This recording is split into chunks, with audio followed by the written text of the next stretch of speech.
Bonjour, juste avant de commencer l'émission, je suis tombé sur ce passage qu'on ne lit pas tous les jours, le livre de Lamentations. Au chapitre 3, c'est un moment très difficile pour Jérémie qui va exprimer beaucoup d'amertume, de frustration, dans un moment de découragement profond, mais il n'y a jamais de problème avec le Seigneur, même si vous vivez des difficultés, vous pouvez dire au Seigneur vos états d'âme, Dieu est là pour l'écouter. Et Jérémie dit ceci, au point où il dit « J'ai dit, elle est perdue, ma confiance, mon espérance en l'Éternel. Souviens-toi de mon humiliation et de ma vie errante, de l'absinthe et du poison. Mon âme s'en souvient bien, elle est abattue au-dedans de moi. Voici ce que je veux repasser en mon cœur, ce pourquoi j'espère, c'est que la bienveillance de l'Éternel n'est pas épuisée et que ses compassions ne sont pas à leur terme. Elles se renouvellent chaque matin, grande est ta fidélité. Et nous croyons que les bontés, la miséricorde et la grâce de Dieu se renouvellent pour vous aujourd'hui. L'Éternel est mon partage, dit mon âme, c'est pourquoi je veux m'attendre à lui. L'Éternel est bon pour ceux qui espèrent en lui, pour celui qui le cherche. Il est bon d'attendre en silence le salut de l'Éternel. Et c'est aussi le passage que d'ailleurs Stéphane Caddy a partagé cette semaine. Nous voulons vous encourager à vivre dans la victoire. Vivre dans la victoire, c'est une promesse, c'est un héritage de la part du Seigneur. Cette victoire, elle est vôtre. Il faut savoir l'accepter, il faut savoir l'accueillir et y marcher par la grâce du Seigneur. Et alors qu'on a parlé avec Stéphane Caddy de la victoire sur nos pensées, la victoire sur la peur, une façon aussi de marcher, d'obtenir, de marcher et de vivre dans cette victoire, c'est la louange et l'adoration. Et aujourd'hui, comme je l'ai partagé lundi, j'ai la joie de recevoir pour la première fois dans Prière Inspirée, à part le live qu'on a eu ensemble il y a environ un mois, Passion et Guérison. Si vous ne l'avez pas vu, je vous invite à suivre le live sur la chaîne YouTube de EMCI TV, donc Prière Inspirée, live, Passion et Guérison, où tu étais là. Benjamin Peter Schmidt, peut-être pour ceux qui ne te connaissent pas, bienvenue dans Prière Inspirée. Peut-être te présenter rapidement et après je te laisse toute la place. Merci Jérémie. Donc moi c'est Benjamin Peter Schmidt. Je suis l'un des pasteurs, on est plusieurs, à la Porte Ouverte Chrétienne de Mulhouse. Et puis je suis marié avec Sylvia, j'ai 2 enfants, Adam et Elliot. C'est une joie pour moi d'être avec vous, chers amis. C'est une joie d'entendre ce verset qui vient d'être partagé parce que ça a été l'un des versets clés que le Seigneur m'a donné dans ma maladie. Je le raconte souvent, mon histoire, et le texte de Lamentation 3 m'a permis de comprendre que malgré la détresse, j'ai un Dieu qui est là et qui m'aide et qui me permet de traverser les choses. Alors mon ami, aujourd'hui je voudrais t'inviter à cela. Souvent, à cause de la douleur, à cause de la souffrance, parfois juste naturellement, nous sommes centrés sur nous-mêmes, sur nos problèmes, nos difficultés. À vrai dire, l'égocentrisme, l'orgueil n'est pas quelque chose de nouveau. C'est quelque chose qui est là dès le très jeune âge. On parle d'égocentrisme enfantin jusqu'à l'âge de 7 ans. Qu'est-ce que c'est l'égocentrisme enfantin? C'est tout simple, pour vous donner une image. J'ai mon petit garçon de 4 ans.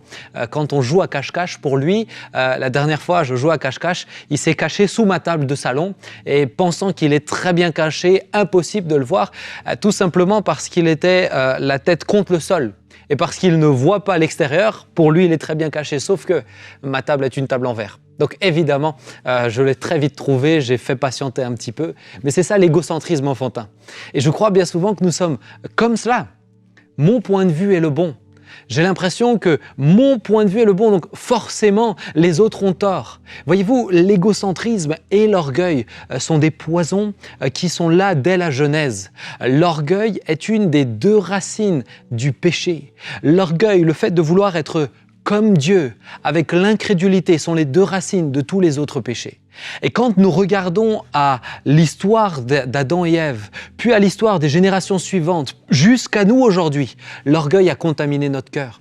Alors je ne sais pas qui tu es, je ne sais pas dans quel pays tu te trouves, mais je suis sûr et certain que d'une manière ou d'une autre, il y a eu des difficultés ou probablement encore il y a encore des difficultés quant à l'orgueil. Parce que si nous ne veillons pas, eh bien, naturellement, notre chair nous ramènera sur le chemin de l'orgueil. Alors aujourd'hui, ce que je voudrais nous inviter à faire, c'est à découvrir la louange et l'adoration. Pourquoi ?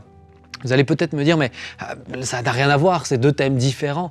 Eh bien, détrompez-vous. Je crois au contraire qu'ils sont extrêmement liés.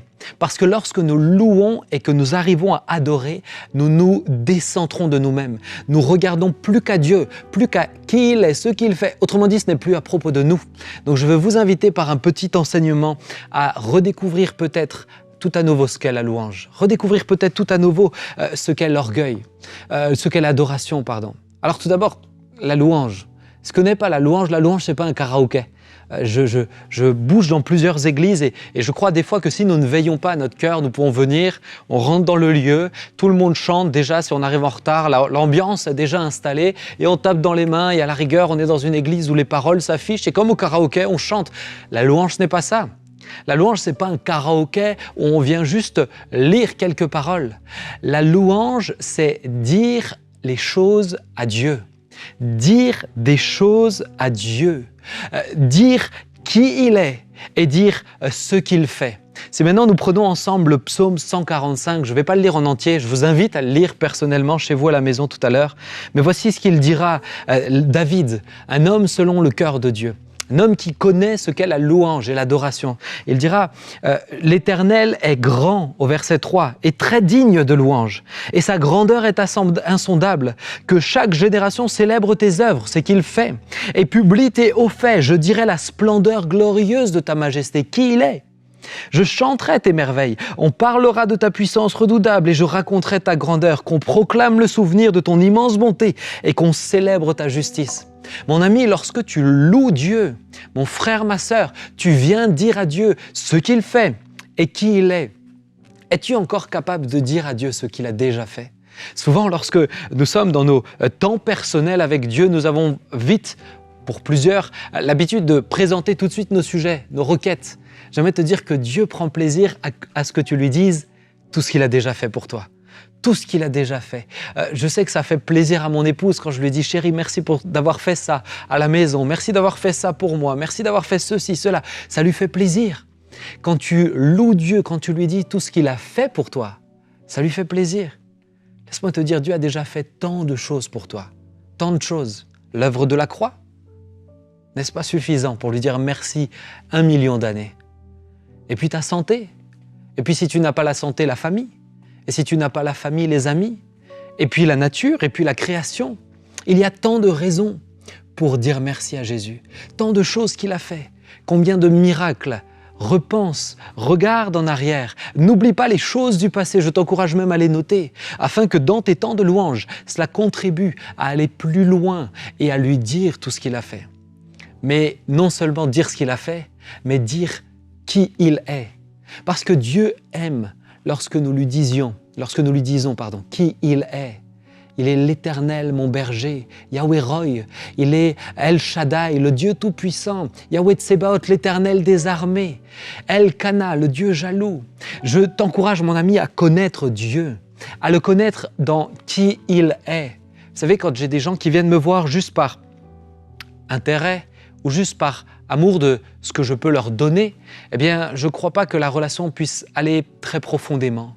Par contre, lorsqu'on s'intéresse réellement à moi, tout le monde aime lorsqu'on s'intéresse un petit peu à nous, parce que ça nous fait du bien à notre âme. On en a tous un petit peu besoin. Dieu aime cela. Il est Emmanuel, Dieu est avec nous. Jésus, Dieu sauve. Il y a tant de qualificatifs qui nous parlent de ce Dieu merveilleux. Les connais-tu ? Connais-tu ce Dieu-là ? Ou quand tu es dans la louange, es-tu seulement capable de dire « Tu es Dieu mon Sauveur, tu es Dieu mon Seigneur ». Il y a tellement plus que ça, mon ami. Je t'encourage à connaître Dieu et savoir le louer en toutes circonstances. C'est une clé de la louange parce que ça te décentre, comme je l'ai dit en préambule, de tes difficultés. J'étais malade, je pouvais louer Dieu. Regardez ce qu'il est dit de Paul et Silas dans Actes 16 au verset 25 à 26. Ils priaient en pleine prison et chantaient les louanges de Dieu. Actes 16, 25-26. Et les prisonniers entendaient. Tout à coup, il se fit un grand tremblement de terre en sorte que les fondements de la prison furent ébranlés. Nous aimons ce verset parce qu'il nous rappelle à quel point Dieu peut être puissant. Mais j'aimerais te dire, mettez-vous à la place de Paul et Silas. Ils n'étaient pas là dans l'objectif de vivre un miracle. Ils étaient là dans l'objectif de louer, alors qu'ils ont les pieds au fer, les mains au fer, alors qu'ils sont dans une prison, pas de 2023, une prison de l'Antiquité terrible. Eh bien, ils arrivent tout de même à louer Dieu, à lui dire merci pour ce qu'il a déjà fait, à lui dire merci pour qui il est. Quel disciple, quel homme de foi, quel homme reconnaissant que le Seigneur m'aide toujours plus à le louer et l'adorer en toutes circonstances. J'ai eu des saisons difficiles et j'ai pris cette décision. C'est une décision que tu dois prendre. Mais tu sais pourquoi? Parce que lorsque tu vas dans la louange, eh bien mon ami, tu arrives un pas plus loin, c'est celle de l'adoration. La louange et l'adoration sont deux choses proches, mais ne sont pas deux choses similaires. La louange, c'est dire à Dieu des choses. Et l'adoration, c'est donner à Dieu des choses. C'est pourquoi souvent nous avons besoin d'abord de dire à Dieu merci, de dire à Dieu qui il est, pour pouvoir ensuite lui donner. L'adoration, c'est proskuneo, autrement dit se prosterner, marquer son obéissance, comme si je me mettais à genoux devant quelqu'un, je me soumets, je me mets en dessous, je me fais inférieur, parce que je donne à Dieu ma vie, je donne à Dieu mon amour, je donne à Dieu mes projets. Donc l'adoration, ce n'est pas non plus que des chants. La louange t'amène à l'adoration, mais l'adoration est une manière de vivre au quotidien. Donnes-tu à Dieu? Je ne parle pas là que de finances, je parle là de tes pensées, je parle là de ton temps, je parle là de tes projets, je parle là de ta famille, de tes enfants. Bien souvent, nous réduisons l'adoration à, 20 minutes, 45 minutes peut-être pour les églises les plus ailées en Occident en tout cas, 1h30 des fois pour les églises en Afrique où je vais, mais d'adoration. Mais l'adoration, c'est toute ta vie, mon ami. L'adoration se prolonge encore et encore. Et Jésus dira dans Jean 4, verset 23, « Mais l'heure vient, elle est déjà venue, où les vrais adorateurs adoreront le Père en esprit et en vérité. Car ce sont là les adorateurs que le Père demande. » Nous sommes appelés à adorer en esprit. Je crois à la dimension de l'esprit dans l'adoration. J'ai le privilège d'être pasteur dans une église où nous la vivons quotidiennement. Culte, rencontre après rencontre, mais également chez moi.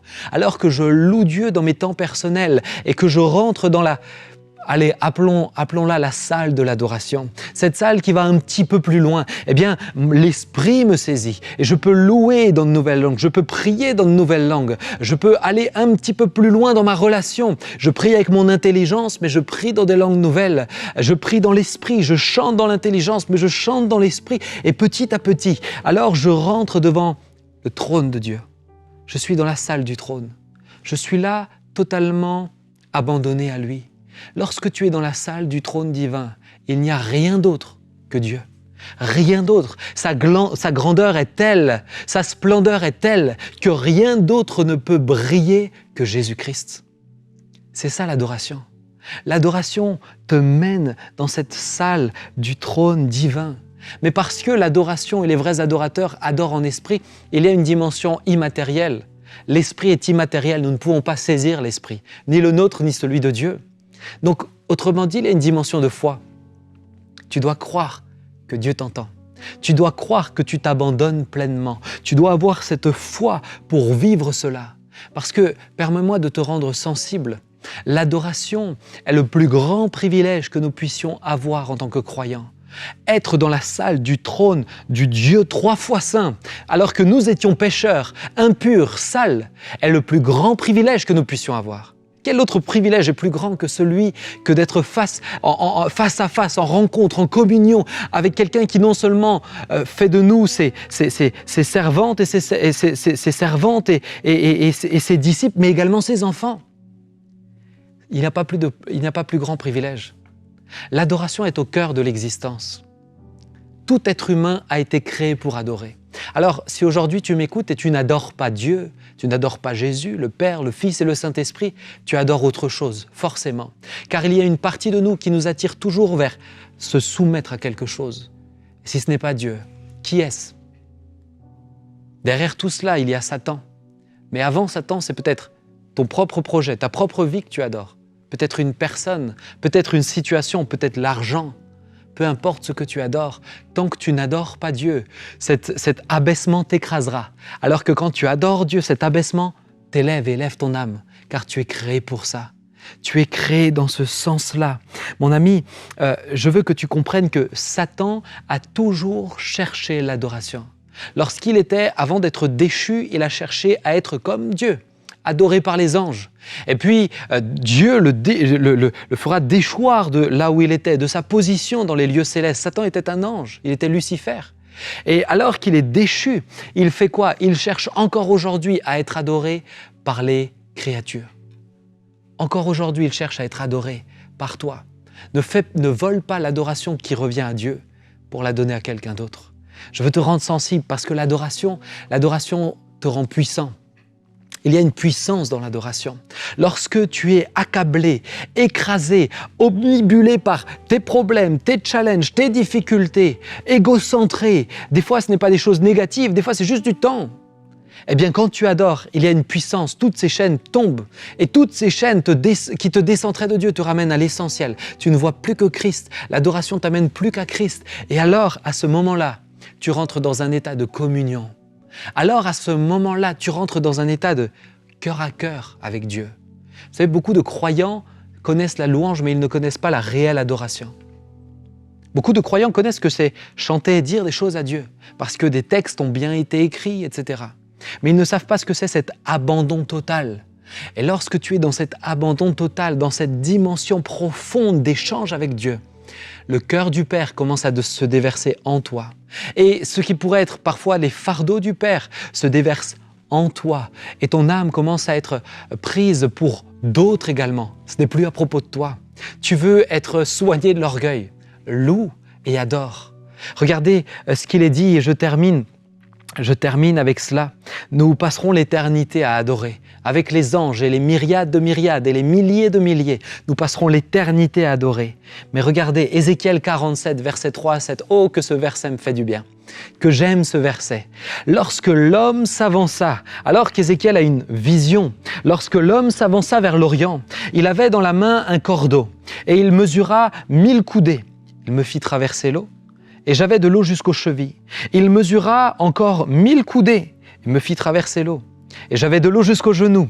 Il mesura encore 1000 coudées et me fit traverser. Et j'avais de l'eau jusqu'aux reins. Il mesura encore 1000 coudées. C'était un torrent que je ne pouvais traverser car l'eau était si profonde qu'il fallait y nager. C'était un torrent que je ne pouvais traverser. Mon ami, dans cette vision, le torrent, c'est Dieu lui-même. Tu peux nager en Dieu, tu peux te plaire à être en communion avec lui, mais jamais tu ne pourras le traverser. Jamais tu ne pourras en faire le tour. Tu peux approfondir. Peut-être que ton intimité, ton adoration était aux chevilles, elle va passer aux genoux aujourd'hui. Peut-être qu'elle était aux genoux, elle va passer aux reins. Mais même si tu arrives aux reins, à la taille ou jusqu'au cou, tu ne traverseras jamais le torrent car il est Dieu, il est infini, il est éternel, il est si profond qu'on n'en fera jamais le tour. Et quelle joie! Quelle bonne nouvelle, car cela signifie que jusque dans l'éternité et tout au long de l'éternité, nous ne nous ennuierons jamais à l'adoration. Jamais, car Dieu est incroyable. Dieu est si grand. Alors mon ami, je t'invite maintenant à rentrer dans un temps d'adoration. Tu es dans l'orgueil, tu es dans l'égocentrisme. Que Dieu t'aide maintenant à aller un peu plus profondément dans cette présence de Dieu. Merci beaucoup, Benjamin. C'est vrai, Dieu est si grand, si glorieux. Et je veux t'inviter à pouvoir regarder au Seigneur. Vraiment pouvoir te détourner de tes problèmes, des situations difficiles de ta vie. Et simplement commencer à remercier le Seigneur Jésus-Christ, à remercier le Père. Père, nous voulons te remercier pour ta parole et pour ta présence. Et tu es fidèle. Tes compassions ne sont pas épuisées. Tu es tellement fidèle et tellement merveilleux. Seigneur, tu es bon, tu as manifesté ta bonté, tu as manifesté ta grandeur envers nous. Nous t'adorons aujourd'hui. On veut te remercier pour cet amour merveilleux manifesté pour nous, pour ta grâce, tes bontés qui se renouvellent chaque matin. Chaque matin à notre réveil, tu es là. Chaque matin, on se réveille et il y a des grâces, il y a des choses que tu as faites dans les cieux pour nous. Nous voulons marcher dans tes voies. Nous voulons t'adorer, Seigneur.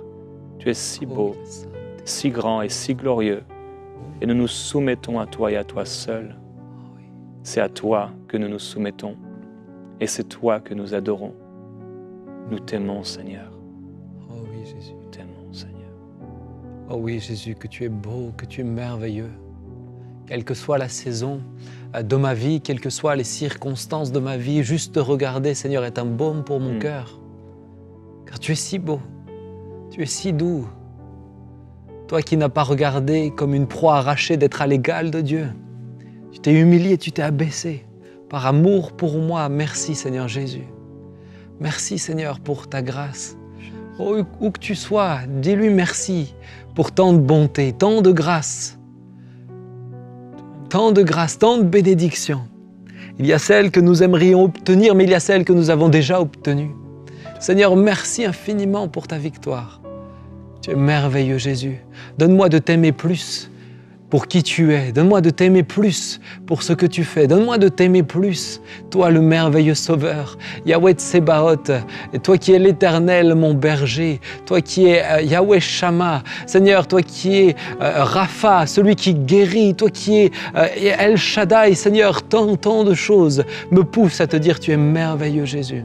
À toi soit la gloire, l'honneur et la louange au siècle des siècles. Avec David, nous disons non pas à nous, Éternel, non pas à nous, mais à ton nom seul donne la gloire. À ton nom seul, car toi seul le mérite, Père. Oh, merci, Seigneur.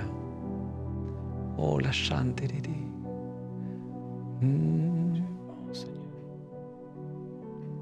Jésus. Jésus.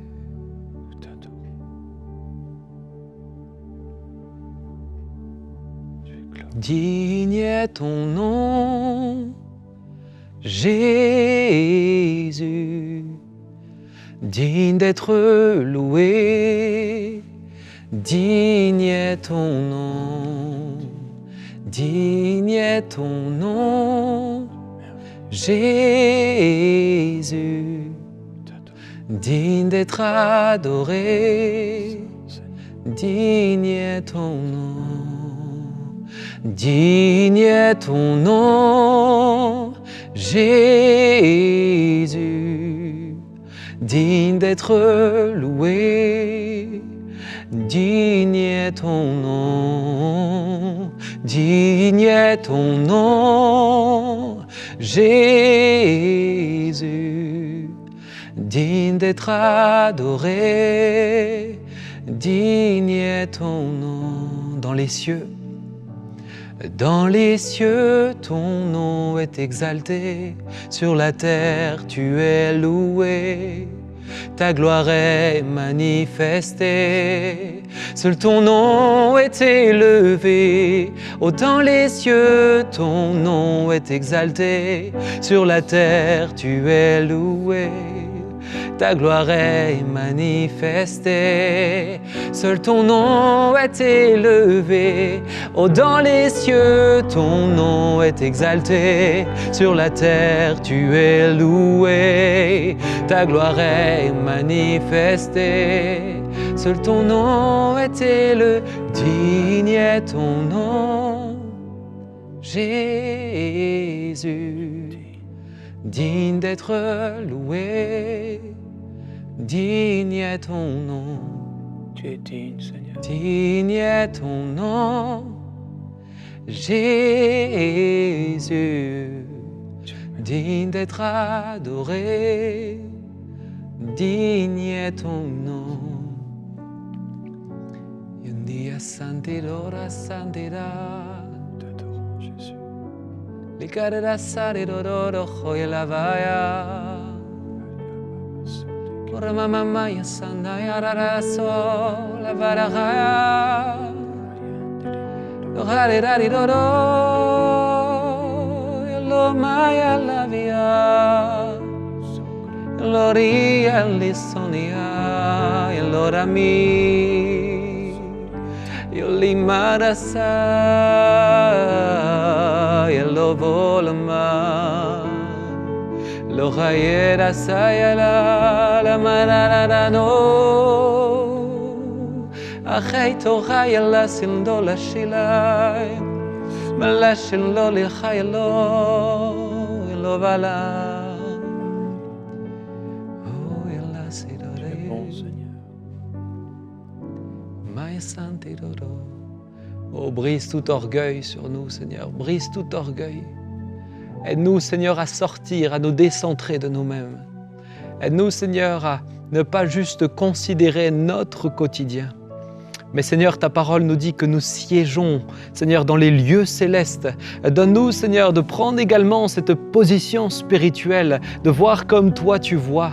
Seigneur, et juste de dire oui, ici, il y a des défis, il y a des challenges. Mais Seigneur, je crois à cette pleine et entière communion en même temps avec le ciel qui me conforte et qui me permet de me détourner de moi-même.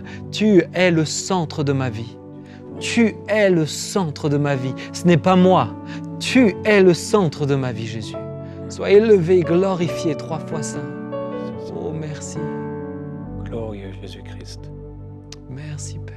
Alors que plusieurs sont entrés dans l'adoration, malgré les problèmes, les défis, les difficultés, le Seigneur est en train d'agir et de se Alléluia. manifester. Il y a un homme, tu as un problème à la prostate, je ne sais pas si c'est un cancer de la prostate. Et le Seigneur Jésus-Christ te touche aujourd'hui. Alléluia. Reçois de manière surnaturelle cette guérison. Que la main du Seigneur se pose là. Que les douleurs cessent au nom de Jésus-Christ. Reçois cette guérison. Oh, merci, Jésus. Seigneur, merci. Tu guéris de problèmes pulmonaires également. Merci, Seigneur, pour ta présence et ta main Oui. posée sur tous ceux qui souffrent. Nous t'aimons, Seigneur Jésus. De tout. Prends soin de nous. Tu prends soin de ton peuple. Oh, Jésus. Nous t'adorons, Seigneur. Oh, oui, le Seigneur veut parler et encourager. Certains sont là et ont comme goûté à ce miel. C'est comme si vous expérimentez ou, comment pourrais-je le dire, vous ressentez. Dieu n'est pas le Dieu des émotions, mais il peut toucher nos émotions. Vous ressentez sa douceur et sa présence dans l'adoration. Votre spiritualité est asséchée. Et Dieu, vous le suivez, mais vous le suivez à distance. Il vous dit, mes enfants, ma grâce est sur vous pour rentrer dans ma présence. C'est par ce sang qui a été versé sur vous que vous avez le droit et la légitimité pour vous présenter dans ma présence et profiter, bénéficier de cette présence. Pas juste pour obtenir des choses, mais pour être renouvelé. Pour être renouvelé. Et dans ce sens-là, le Seigneur parle. Il y a une jeune femme, tu as 36 ans, tu es en pleine dépression. Et tu es en dépression depuis bientôt 1 an maintenant que tu entends ce message. Et Dieu te dit, voici ce qui va se passer si tu obéis à cette parole. Si tu prends du temps dans l'adoration, si tu découvres ce cheminement dans l'adoration de plus en plus dans ton intimité avec moi, eh bien tu vas voir que petit à petit, cette dépression va s'en aller parce que je vais poser ma main sur toi. Mais ce que je veux, c'est que tu ailles plus en profondeur dans ma relation avec toi parce que je t'aime, ma fille. Je t'aime de tout mon cœur. Alors je veux cette communion. Fais cela et tu vas voir que naturellement, petit à petit, les choses vont aller de mieux en mieux. Et ton psyché qui est embrouillé, eh bien, va petit à petit voir ces nuages se dissiper au-dessus de lui. Car je suis le Dieu de la vie, le Dieu qui pourvoit, te dit le Seigneur qui t'aime. Merci, Seigneur. Alléluia, la balachate. Nous t'adorons, Seigneur. La balachate.